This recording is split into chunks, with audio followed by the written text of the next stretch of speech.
or good evening, or good morning, wherever you are based.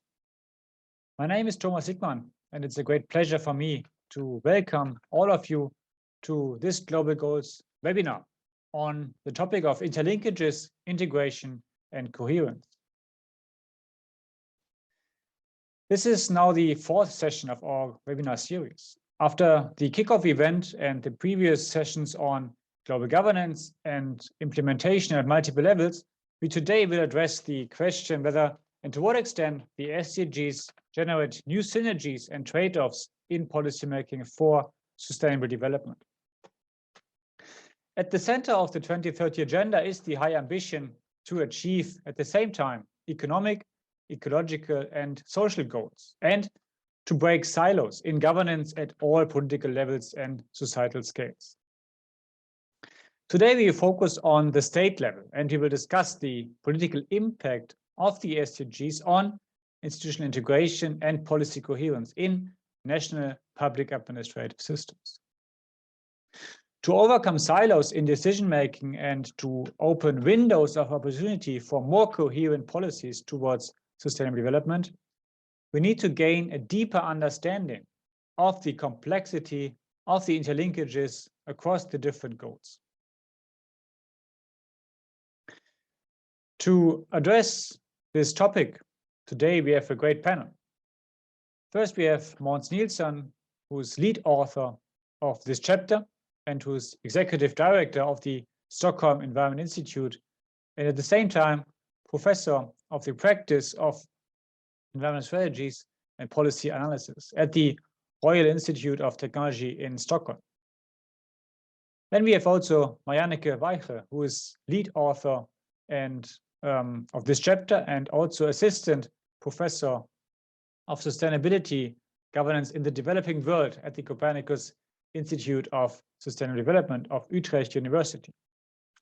And then I'm very happy that we also have Ernesto Soria Morales with us today, who acts as the discussant for our presentation today. And he is senior analyst for policy coherence for sustainable development at the Organization for Economic Cooperation and Development. Yes, and before we hand over to our presenters and the discussant, let me briefly explain the house rules for this webinar today. So as in our previous sessions of the Global Goals webinar series, we only have the videos and audio of the panelists available. You are most welcome and invited to ask your questions at any time, and we will address some of your questions after the presentation and discussion by our speakers. So on the lower end of your screen, and now to Marjanneke and Måns of chapter 4, Linkages, integration, and over to you. The floor is yours.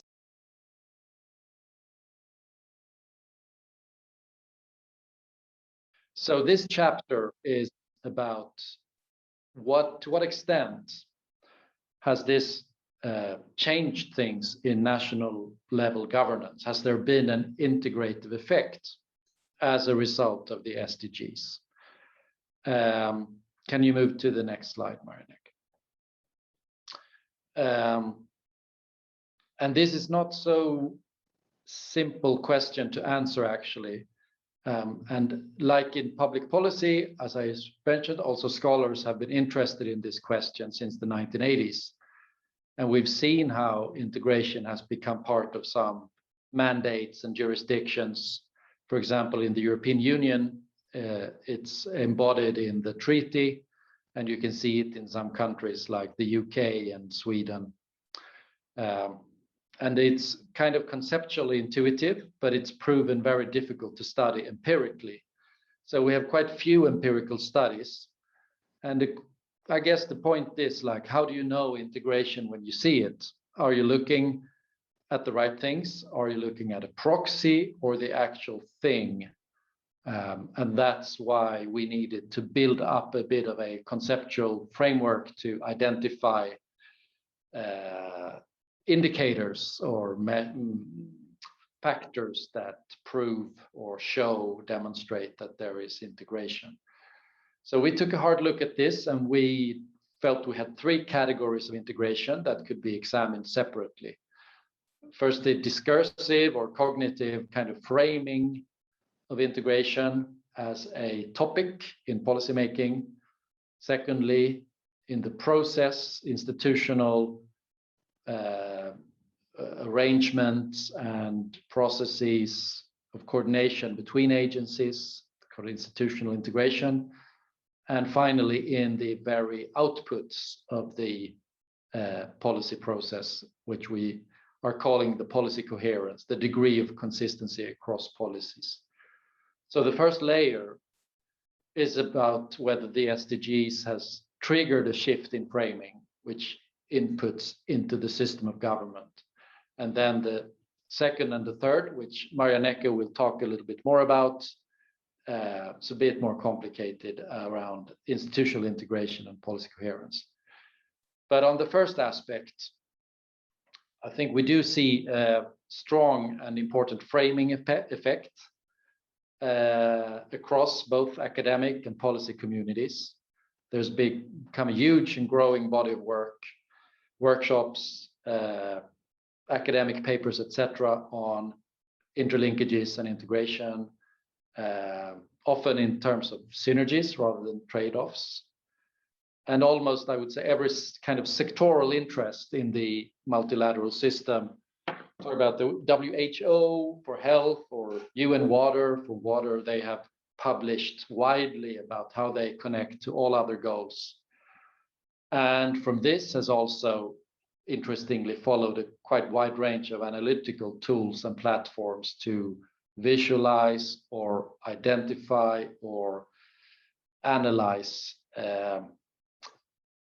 interconnections and interlinkages. So in terms of the discursive effect, I think we've seen both at multilateral and national level quite strong impacts of the SDGs. But when it, as I said, when it comes to policy coherence and institutional integration, picture is a bit more complex. So I hand over warmly to Marjanneke to describe this for us. Thank you, Måns. Yeah, so let me continue with the normative and the institutional effects. So as Måns said, in terms of discursive effects, there's been quite some effects in terms of the thinking, the discourse around policy coherence. What we also observed is that countries really acknowledge the importance of policy coherence. This is also evident from the voluntary national reviews, for example, that the countries write on the SDGs. There's also been quite some mapping of SDGs, so also in terms of institutional and policy structures. For example, in India, a case that I studied, there's been a mapping of SDGs of which institutions are dealing with which policies and how that relates to the SDGs. So we see that there is importance at heart to the issue of policy coherence, but there's still little evidence actually on whether policy coherence is actually advanced. The focus of the literature is mostly on development and validation of approaches and methods, rather than really analyzing whether or not the SDGs are leading to policy coherence.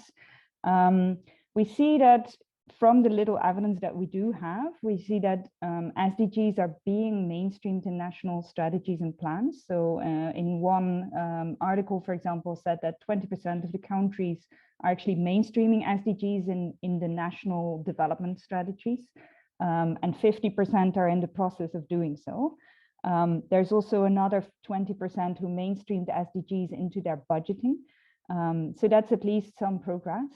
But we also see that there is a lack of assessment and monitoring of SDG linkages, and also a lack of really frameworks to prioritize SDGs, lack of disaggregated reliable data, and also a high donor dependency. So really the sort of ability to coherently implement the SDGs is quite dependent on donors. And we saw this also in another study that we did on the Millennium Development Goals, where we saw that those countries who have progressed much more and are much more aligned with the Millennium Development Goals are also much more able to acquire funding to actually implement the MDGs. So The question is then whether this is the same with the SDGs.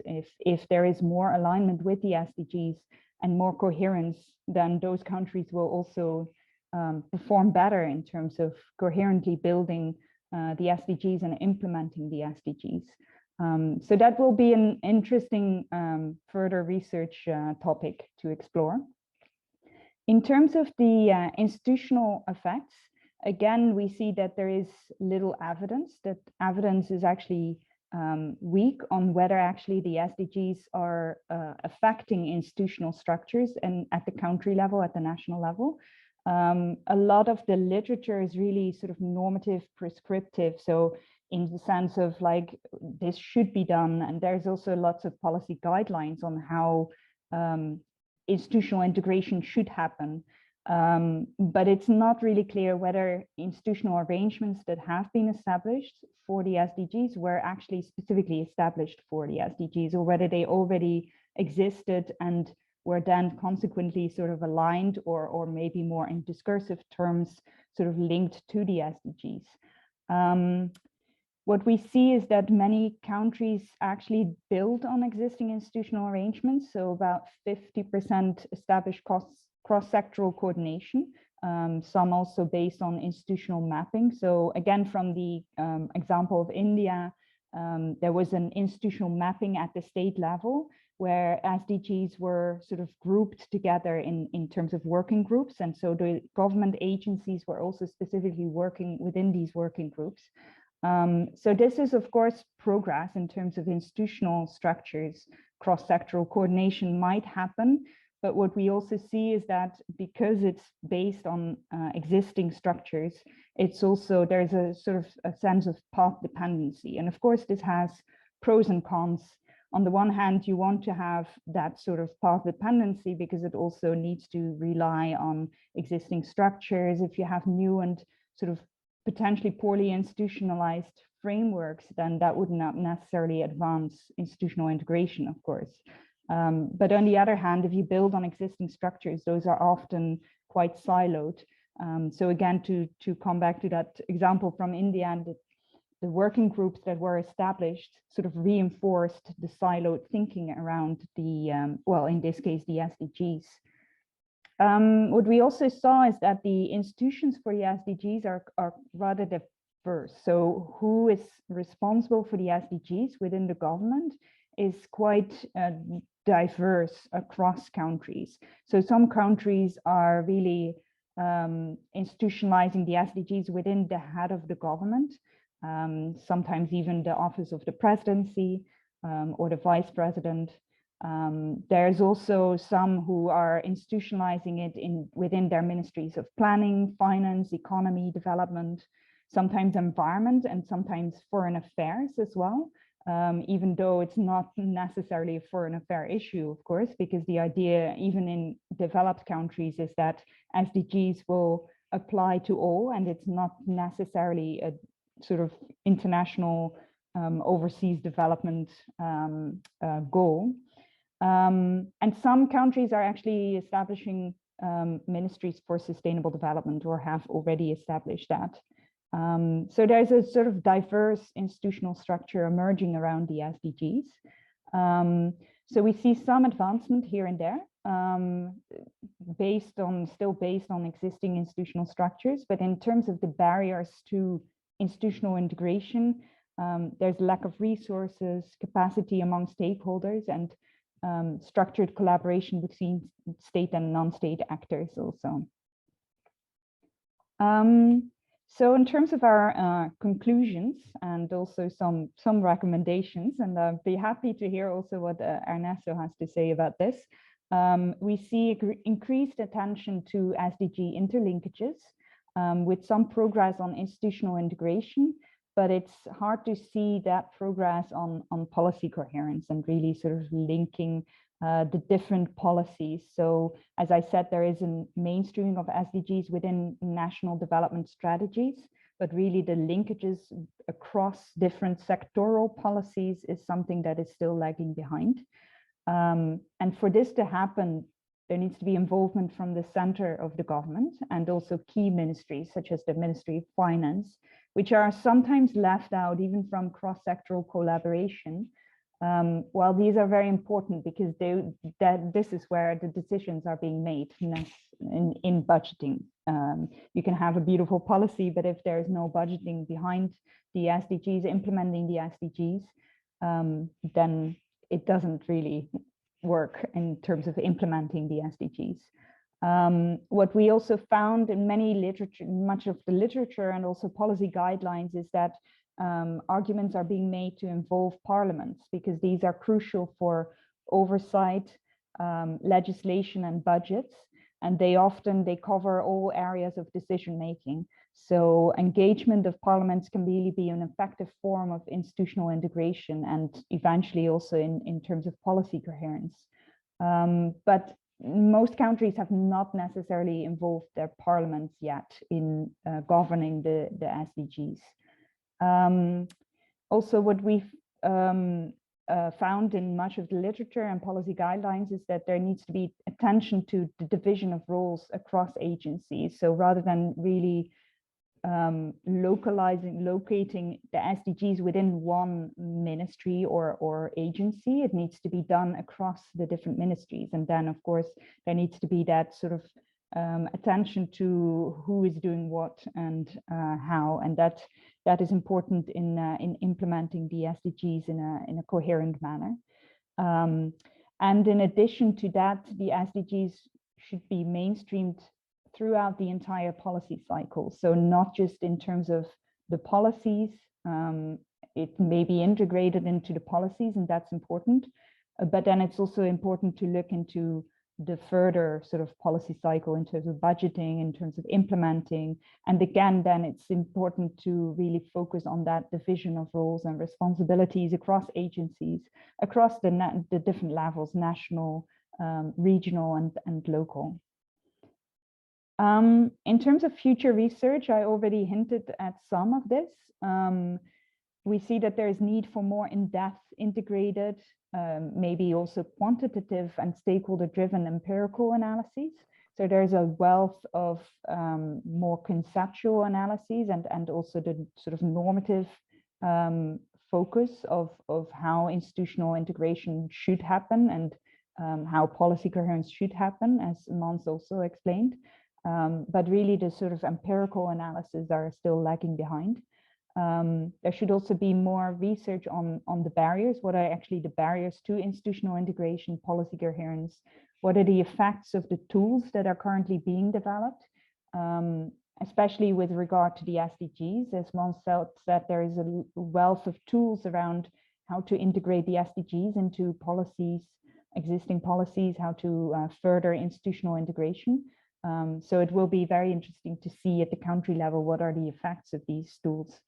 And then there is also what we found is that there is very little attention actually to sort of the entrenched institutional structures, interest, and also the more political side of policy coherence. So of course it's very important to stimulate policy coherence and institutional integration in order to reach the goals. But then it's also important to look at what are the effects actually, and can we actually achieve all the SDGs together as the Agenda 2030 states, or should there be some kind of prioritization? And if so, or is there some prioritization happening? And if so, who is then in the lead of that, and what are the consequences for inequality? So I'll stop there, and I'm happy to hear Ernesto's views on this and then have a discussion with you. Thanks. Yeah, thanks very much, Marjanneke and Måns, for this rich presentation and for really highlighting the key findings of the chapter. And I'm now looking forward to the reflection by Ernesto Morales. And just one note before you can give your reflection. Also, your reflection is not only based on the presentation, but also on the draft chapter of the book, which will then be published as part of the whole assessment in March next year with Cambridge University Press. So you also had the pleasure to take a look into the chapter. So looking forward to your comments. Thank you very much. And first of all, I would like to thank the authors for sharing this very well-written and well-researched chapter on interlinkages, integration, and coherence. I really enjoyed reading it, and the chapter provides insightful observations and relevant examples, and I think it makes a good contribution to some of the efforts we are doing, for example, at the OECD in improving understanding on how to operationalize institutional integration and policy coherence, which, as the chapter points out, are central to the implementation of the SDGs. And many thanks also to the organizers for inviting me to this webinar and for the opportunity to provide comments on this chapter. I have some general observations, and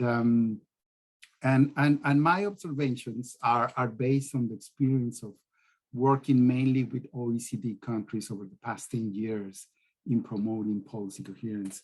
First for development, and then of course for sustainable development in the context of the SDGs. This is to say that I have less experience working on developing country contexts when it comes to policy coherence for sustainable development.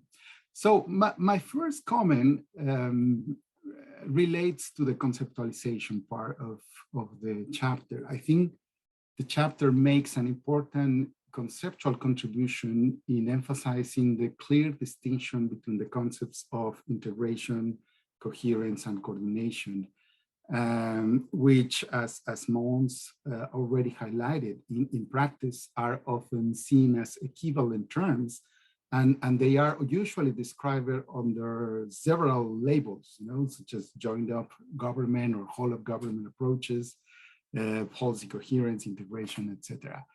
But in our experience at the OECD of promoting policy coherence, it has been clear that integration, coherence, and coordination are closely related, but substantially different concepts. They are completely different concepts. And it has also been clear from our experience that if these concepts and the solutions they can offer are going to effectively contribute to the way governments and other stakeholders cope with the highly interconnected SDGs, we need to make sure that they are distinguishable, that they are empirically observable and applicable. And that's why in the process of updating one of the OECD legal instruments on policy coherence, which is, of course, we take a normative approach to promote policy coherence. In that process, we spend a lot of time developing working definitions to put all countries on the same page and really try to operationalize those concepts. And actually, the OECD recommendation on policy coherence for sustainable development, which we use as a standard to promote policy coherence, provides working definitions on both policy coherence and integration.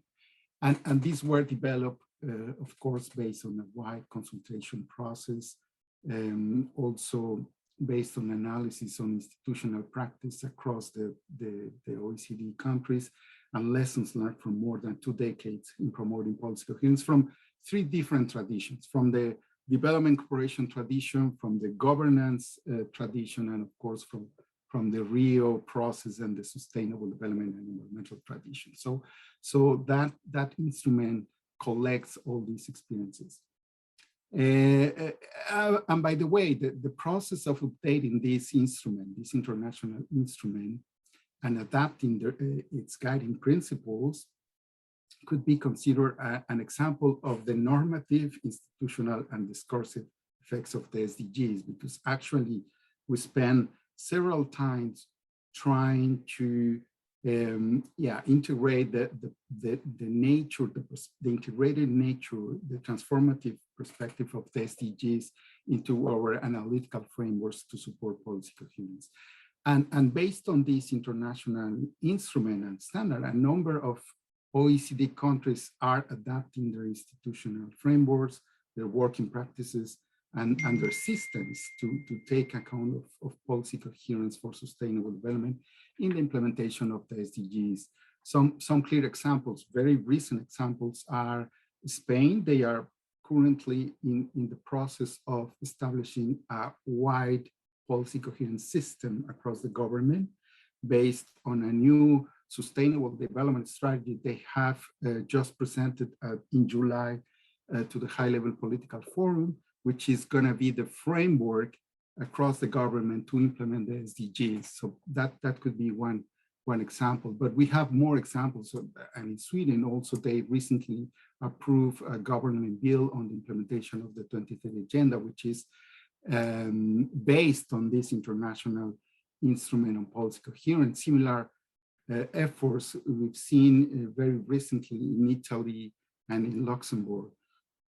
And by the way, when it comes to the institutional aspects, for example, one of the changes we have perceived in working over the past 10 years on policy coherence, for example, many of the OECD countries coming from this tradition of promoting policy coherence for development, they already had structures, institutional structures that were put in place, particularly on EU countries, because as you may know, the Lisbon Treaty includes as kind of obligation the concept of policy coherence, and based on this legal obligation, the EU countries are committed to develop some of these institutional mechanisms for promoting policy coherence.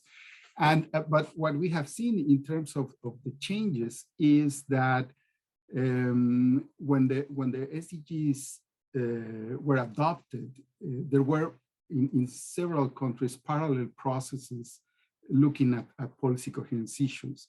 On the one hand, the international aspects of policy coherence, looking more at the impacts of domestic policies on other countries, on developing countries in particular, but also coherence more on the domestic dimension, more on the way is described in this chapter, more on the linkages across institutions and across the policy cycle.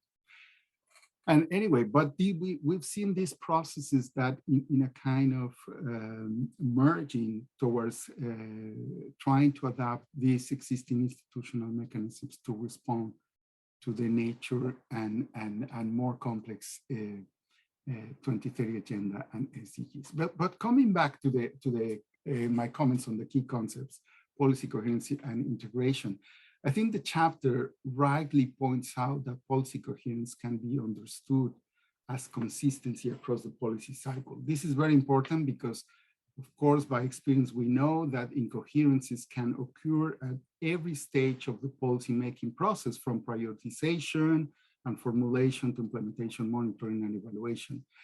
And this is also clear in the OECD recommendations, which focuses precisely on the necessary institutional mechanisms in the policy cycle to promote policy coherence. So in that way, there is no a single mechanism, there is no a single institution that could promote wide governance coherence.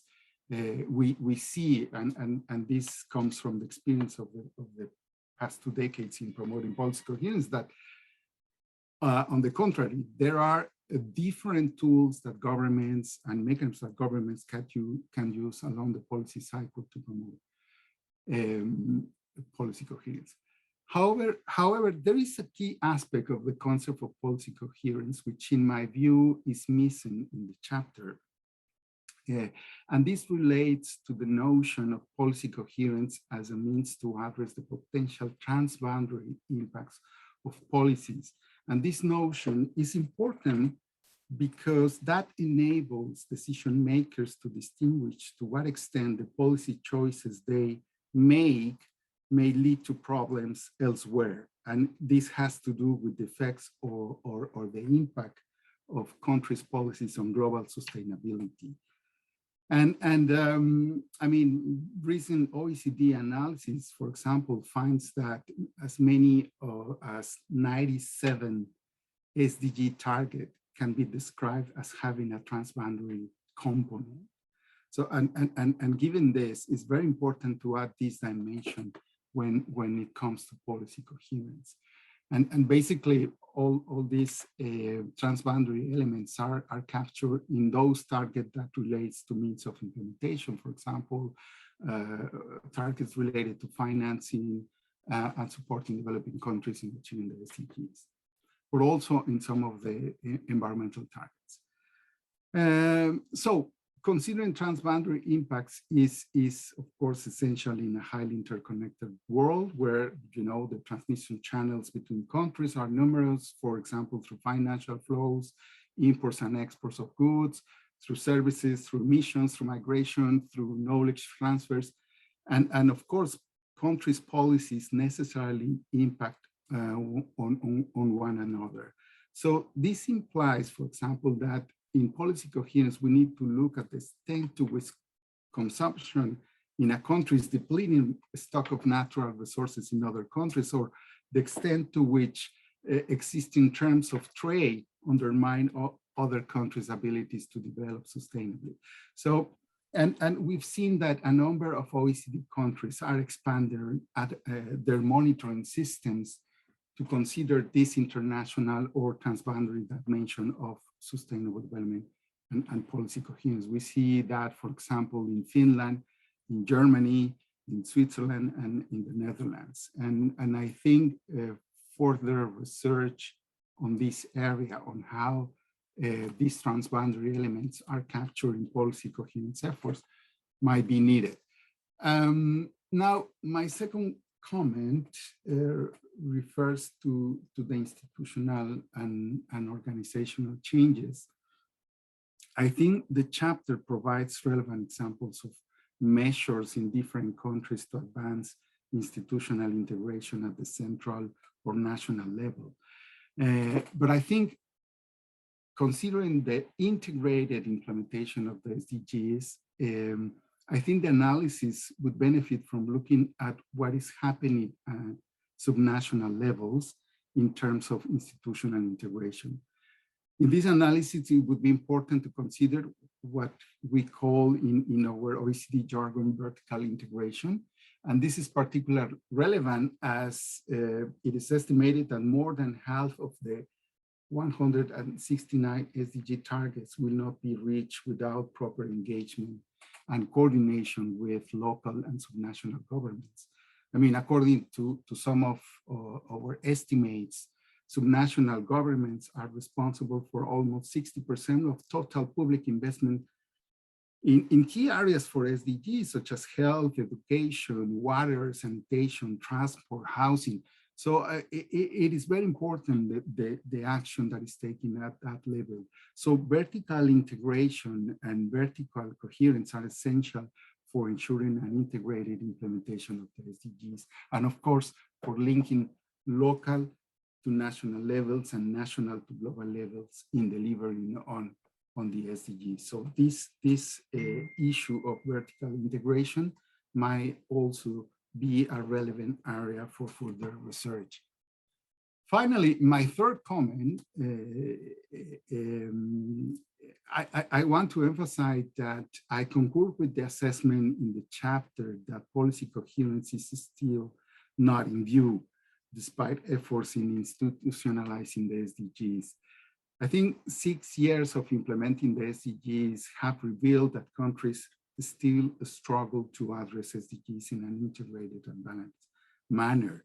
And implementation of efforts often remain disconnected from the mainstream policy agenda. We've seen, for example, that although in most OECD countries, they have developed national plans, strategies, institutional structures, and governance mechanisms to coordinate SDG implementation and promote coherence, we see that only half of the OECD countries have reported measures to link SDGs to national budget. And less than half present information related to SDGs as part of their regular budget reporting. So I guess there is a lot to do still. And of course, by experience, I can say coherence takes time. It is not a technical solution. It requires political will and of course stakeholder engagement. And just to finalize, maybe I have a couple of questions for which relate to a challenge we are facing at the OECD when it comes to supporting countries in promoting policy coherence. And this challenge has to do with measuring or tracking progress on policy coherence. And here, although in the presentation, you have already provided part of the response, I would like to ask what criteria, what additional criteria could be used to assess the extent to which institutional integration has been achieved. Should these criteria include analysis of changes in decision-making processes and policy-making structures? I'm asking this because when we define the concept of policy integration, we came to the conclusion that policy integration is more related to decision-making. And it has to do with, there is a decision-making body at different levels of the policy making process that takes a strategic decision that goes beyond the goals of sectoral plans, programs, or policies. And it's necessary that decision-making body at different levels. And we see policy coherence more as part of the design of policies. It has to do more in the way we identify those cross-sectoral interlinkages and ways we identify some of the potential impacts. And then my last question is, from your experience, how can the impact of policy decisions on sustainable development be monitored? We are struggling a little bit at the OECD with that. Of course, we have some approaches to measure this, but it would be good to hear your views on that. I'll stop there. Thank you very much. These are my comments. Thanks very much, Ernesto Morales. Wonderful comments, insights also from your work. That is very much appreciated. And yeah, I give it back to Marjanneke and Måns for maybe quick responses, because we already have a couple of questions in the Q&A box. But of course, first, Marjanneke and Måns, please, what's your reaction? Thank you. That was very useful, Ernesto. Thank you for those comments. And I share a lot of your views.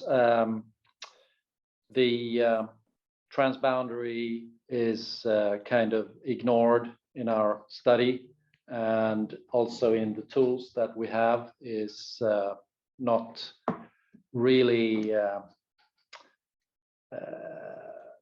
tangible. And it's proven to be difficult to work on transboundary coherence. I think there's a real gap there, conceptual as well. Subnational was actually discussed quite a lot, how we can use, because I fully agree that's where it's going to happen. And when we talk about interlinkages, that's often at the local level where they become real and tangible. And this is a key issue that would have fitted very nicely in a more comprehensive chapter. There's the question of monitoring impacts, so then I'll say it's not just like impacts on the targets, but impacts of coherence. And that's also kind of an elusive analytical question that's been it was on our minds when we were working on environmental policy integration in the 90s, and trying to sort of understand how we can see the impacts of such policy integration measures in the state of the environment or in the state of society. I don't have a response there, but you're obviously correct in seeing it through to that whole set of indicators. The PCSD has been an inspiration for us, and it's come up with very useful aspects.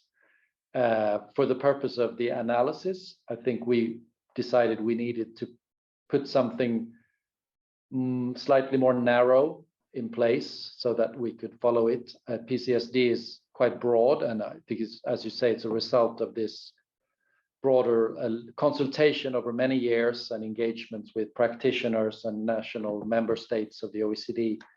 So it's become wide-ranging, and if you want to do a research study, you want to keep it tight, and I think we try to do that. Maybe we try to grasp a bit too much still, but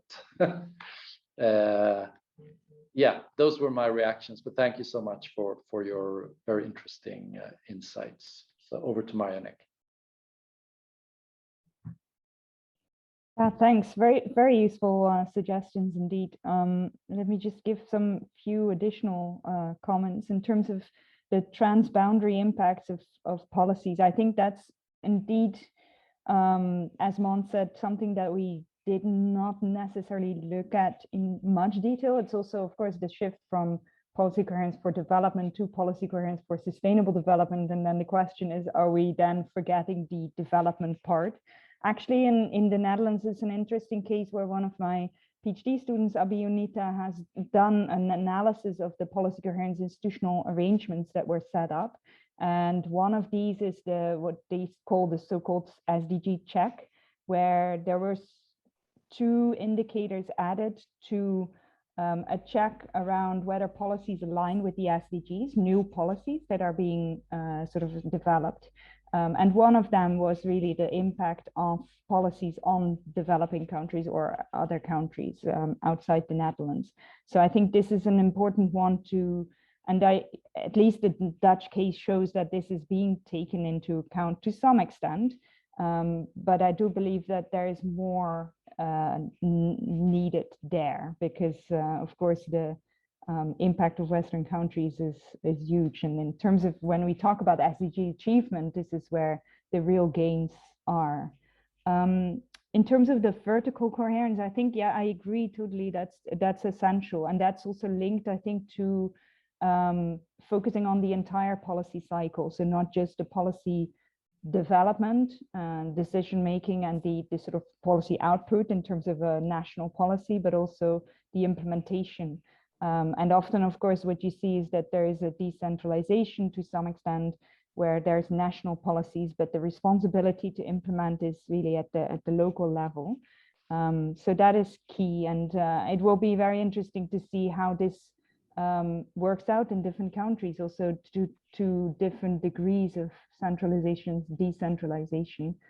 In terms of the question that you posed of how do we measure and track progress in policy coherence. So I think this is an interesting one, and there is a wealth of literature also on this. I've done some studies here and there and tried to sort of grasp it all in one article, and it was quite a challenge, I would say. But yeah, some of the indicators also, like across the were across the different policy cycles. So and again, like I think what you said about the conceptualization, there's many different ways to conceptualize, but I think one way would be sort of the institutional structures that are in place, both at the national and then at the different levels. But also sort of the alignment between policies in terms of policy instruments, for example, policy goals, decision-making structures in terms of whether there is sort of a vision of looking at existing policies and how they align or don't align with one another. So those are just some of the indicators that were there. But yeah, that would require like another article, which I'm keen on writing. So maybe for the next step. Yeah, thanks, Måns and Marjanneke. And nice to see that this discussion between researchers and practitioners also some fruitful for further discussion, for further research studies, because that's also what this chapter, I think, is meant to be, like a solid assessment, what's the current knowledge. But then, of course, we need to look deeper into some of these crucial aspects of policy coherence and institutional integration. And yeah, we have great participation from in the Q&A box. And yeah, I tried to combine some of your questions you have directed to the presenters. The first I would like to raise here is from Katrin Siderius and also Giselle Cinso. They both ask about the factors that also to some extent explain the diversity of institutional integration and policy coherence within national contexts. So what would be, in your view, the key factors explaining these differences?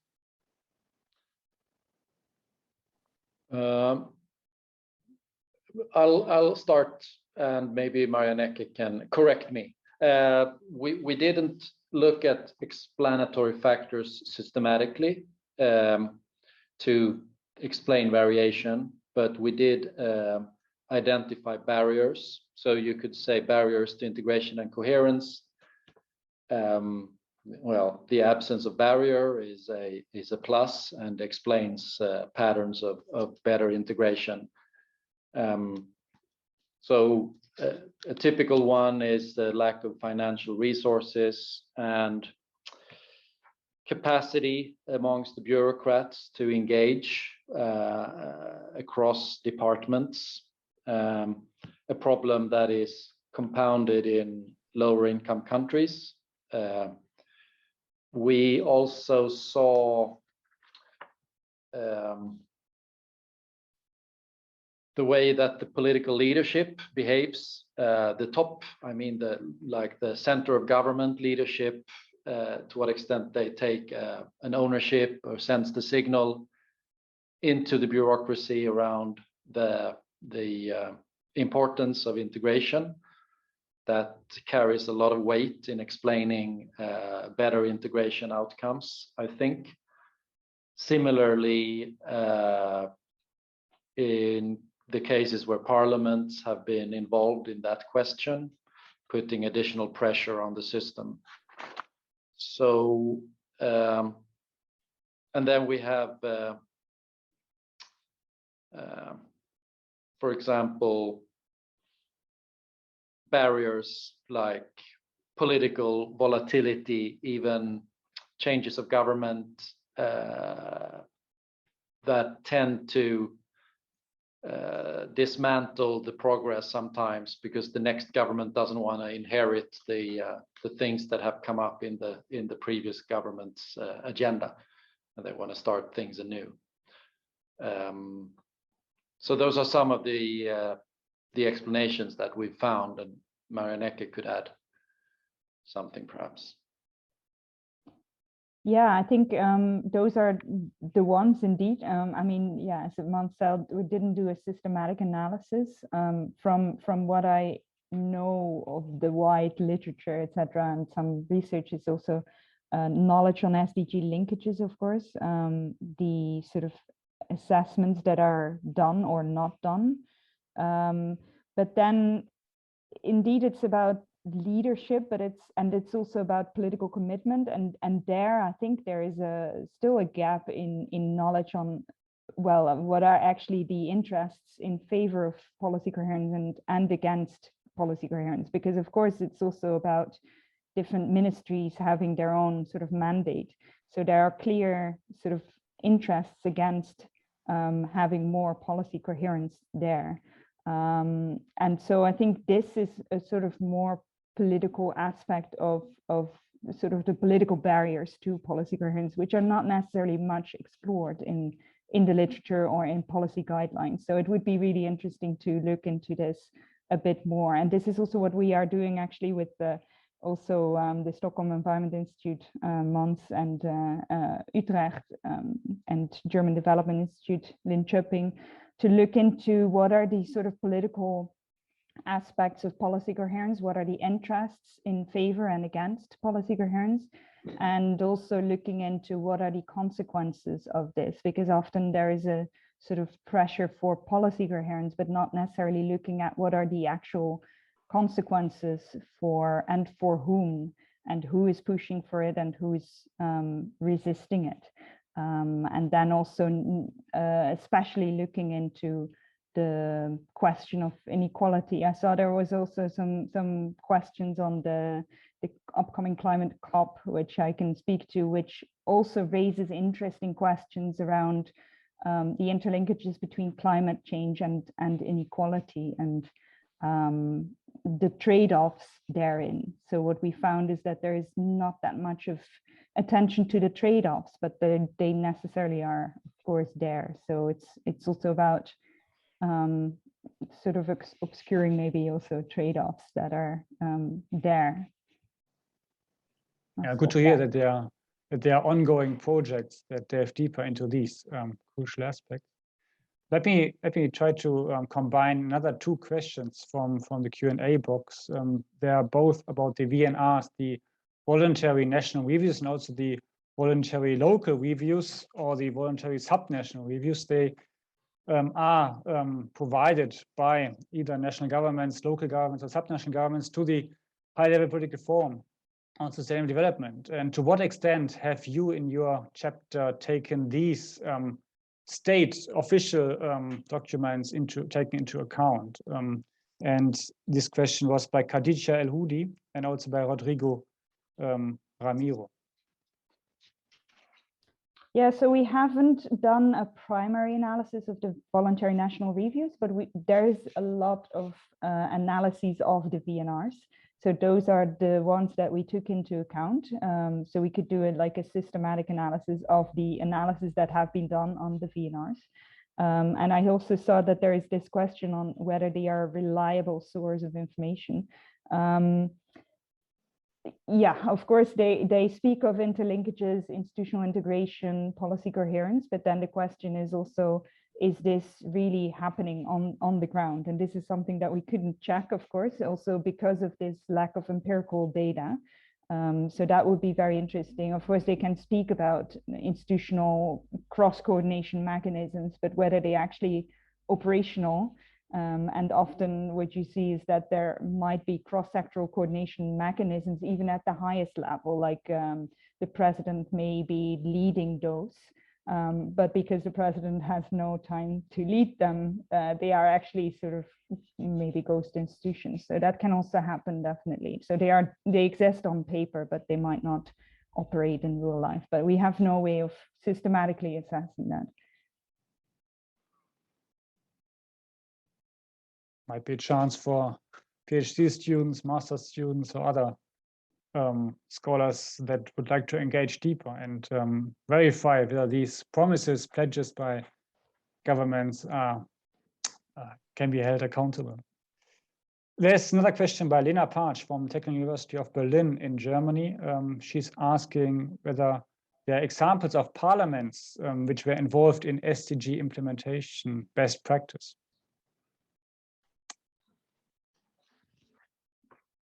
Have you seen that? Yeah, I can answer that. So we have, again, we haven't done a systematic analysis, but there's been some instances in Finland, for example, Sri Lanka, that we mention also in the book chapter.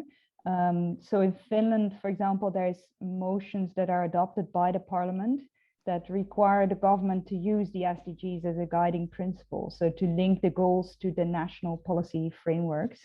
And this is something that is also to some extent, well, at least existing on paper in the Netherlands. So there is this, what I mentioned before, the SDG check, where any new policy should be checked in terms of the alignment with the SDGs. It's not being used that much because people are not really aware of it. In theory, it should be done then also by the parliament, because then the parliament adopts the policies. So it should be sort of thoroughly checked based on this. But yeah, there's sporadic examples of this, but it's still underdeveloped, I would say. Thanks. And finally, since time is almost up, I would like to ask then also Ernesto Morales whether there's anything that makes you optimistic that the SDGs can break down policy silos. Is there anything you would like to highlight to the audience? Maybe let's start with Ernesto Morales. If you think that the SDGs are still, despite the criticism that has also been raised here, still a useful tool to break down these silos. You're still muted, just need to. Yeah, sorry about that. No, thank you for the question. I guess from the practice, from the experience we currently have in supporting several of the governments, we see there's still this commitment in many of the governments. And actually, the COVID situation, the sanitary crisis and all the related challenges are given a new momentum also to align SDGs to recovery. And we are currently exploring with several countries on ways to use policy coherence exactly to align recovery efforts with the Sustainable Development Goals and some of the, and I guess this is providing an opportunity, and I see, I'm optimistic about it. I see an opportunity there. There is demand, at least with the countries we work on really advancing on this, and we are currently supporting several governments. For example, I can say Italy, Poland, Luxembourg, Romania, Malta, that are in line with this thinking on taking, if we can say that, the opportunity of the COVID crisis to really take the step and make the transformational shift. And that entails, of course, as I said, it takes time, but and entails a lot of political will, commitment, and building capacity, and again, support decision makers at all levels in trying to apply this in practice. Thanks, Ernesto. Måns, do you share this optimism? Yeah, I do. And I think, you know, in 2002, there was a meeting called Rio +10 in Johannesburg, and they talked, the decision there was that every country would put together sustainable development strategies. And they did for a couple of years, and then it died out. It was, I would say, I stick my neck out and say it was a big failure, because that means that you have a strategy for sustainable development, which is separate from everything else, and obviously will be ignored then. And I think the global governance system learned the lesson that with the 2030 agenda, you don't want a separate 2030 agenda strategy for a country. You have to integrate it in the regular machinery and in the sectors. And I think that is very promising. And it takes time. It takes time to change institutions. We're halfway through almost, and we're not close to having achieved that. But I think there will be continued progress up to 2030 on this, and that will have merits and be useful also way beyond the 2030 agenda. Thanks, Måns. Marjanneke. Yeah, I totally agree. I mean, that's also exactly what I wanted to share, is that I do hope that SDGs are not becoming sort of a separate pillar within the institutional framework of countries. So it's really about the sort of integration and yeah, also in the longer term after 2030. So I would hope that this is sort of a lesson learned that countries can take with them. And I think what we shared is that there is this discursive sort of idea of that policy coherence is important. And of course, like as Måns said, it takes time to integrate that into the institutional structure, but at least if there is that sort of need and the persistent call for more coherence, then eventually I hope that will lead to real coherence in terms of policies and in terms of institutional structures. Yeah, thanks very much. Time is up already, unfortunately. Discussions going on in the chat, and I guess also among us. So that's nice to have started this. Thanks to Marjanneke and Måns for your presentation, and of course, very appreciated, Ernesto, that you have been with us today for your great reflection and your comments. And I think we should build upon this exchange between practitioners and scholars in the future. Thanks to Jane, also our technical facilitator. Thanks to the audience, of course, for your questions and your attention. I think it was a great event. And finally, I would like to make one announcement. Of course, we have a next session of our Global Goals webinar series, which will be about inclusiveness with Caroline Zenit and Chucks Okereke. We also want to emphasize our ESG task force on the SDGs. You are always invited and most welcome to join, and write an email to Frank Biermann, Caroline Zenit, Yishan Sun, and myself. Just reach out to us. We welcome you. And yeah, I wish you good evening after this event, and I hope you enjoyed the discussion, and it will go on, of course. And we are looking forward to your contributions and our exchanges.